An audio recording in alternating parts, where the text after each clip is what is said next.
मुनि ने सृष्टि और प्रलय के कालगणना का वर्णन किया। उन्होंने बताया कि काल के एक अंश को निमेष कहा जाता है, जो नेत्रों के उन्मेष से विशेष लक्षित होता है। 18 निमेषों से एक काष्ठा होती है और 30 काष्ठाओं की एक कला होती है। उतने ही 20 कलाओं से एक क्षण कहा गया है और 12 क्षणों से एक मुहूर्त कहा गया है।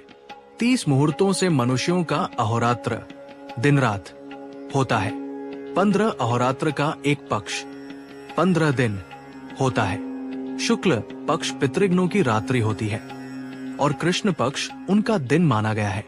उत्तरायण 6 मास देवों का दिन और दक्षिणायन 6 मास देवों की रात्रि होती है। कृतयुग सतयुग मनुष्य के 17,28,000 वर्षों का होता है। त्रेतायुग 12,96,000 वर्षों का होता है। द्वापर युग 8,64,000 वर्षों का होता है। कलयुग 4,32,000 वर्षों का होता है।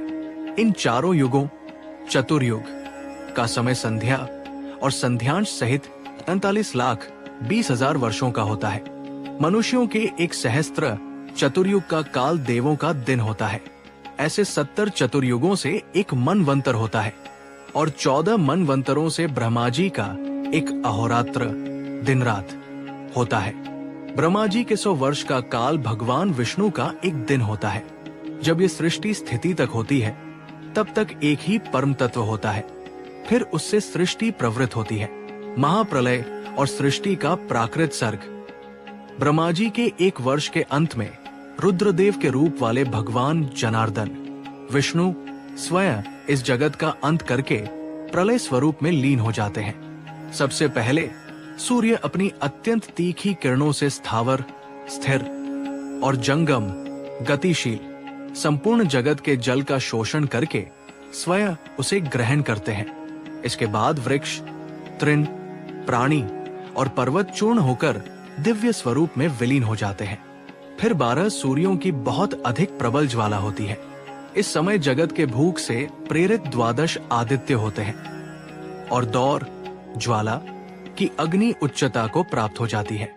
संपूर्ण स्थावर और जंगम के नष्ट हो जाने पर आदित्य की किरणों के रूप में स्थित देव जनार्दन उन्नत होकर पाताल नदी को प्राप्त हो गए थे। उन्होंने 7 पाताल के संस्थानों नाग, गंधर्व, राक्षस, देवों, ऋषियों और शेष तक को धारण करने वाले स्कूलों का हनन कर दिया था। इसके बाद रुद्रदेव ने अपने मुख से महाबाहु वायु का